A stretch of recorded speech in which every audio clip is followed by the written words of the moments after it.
As the U.S. government shutdown enters week 4 with no end in sight, some members of Congress are speaking out about the Trump administration's drone strike orders against suspected Venezuelan narco-trafficking boats.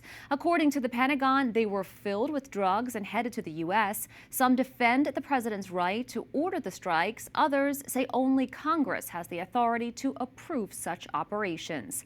Capitol Hill correspondent Erik Rosales joins us with the latest. Erik.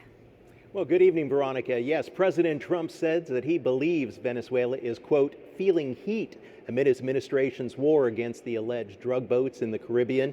The U.S. Navy has carried out at least 7 strikes, including blowing up 2 vessels in the past week, killing at least 30 people since the operation began.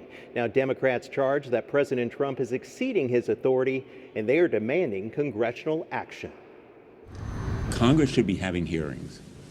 Literally right now, there's no reason we can't do it, and demand to know what the facts are, as well as also urging that the War Powers Act be implemented in those factual situations. Among those facts, others say, is to determine whether these vessels are drug boats at all. I'm very concerned that some of the strikes thus far may not have been accurately going after narco-trafficking vessels. But if there is a strike where we think we have some really good facts to show, hey, look, this is unlawful, the president's gone too far, he's attacked the wrong people. And some Republicans want proof as well. You can't just blow up boats of people who you don't even know their name. In fact, y'all should be asking the White House, what are their names and what is the proof that they were involved in this crime? They're accused of something. We basically are summarily executing people who are accused of something. It's a terrible idea. Senator Paul and several others have introduced a war powers resolution that would block U.S. armed forces from participating in hostilities against Venezuela, specifically after President Trump raised the possibility of attacks against Nicolas Maduro's regime.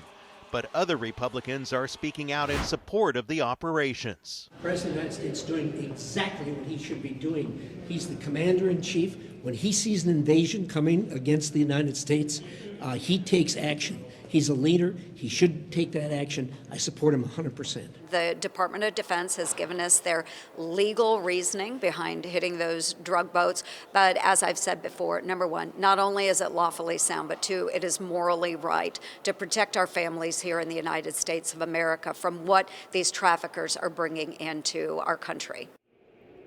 Venezuela's president condemns the attacks and says President Trump is being deceived by his advisors. But Colombia's president went so far to call President Trump and his administration murderers.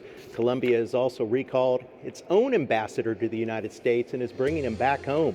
President Trump fired back by calling Colombian president an illegal drug leader and is now withholding $230 million in aid that was earmarked for the country.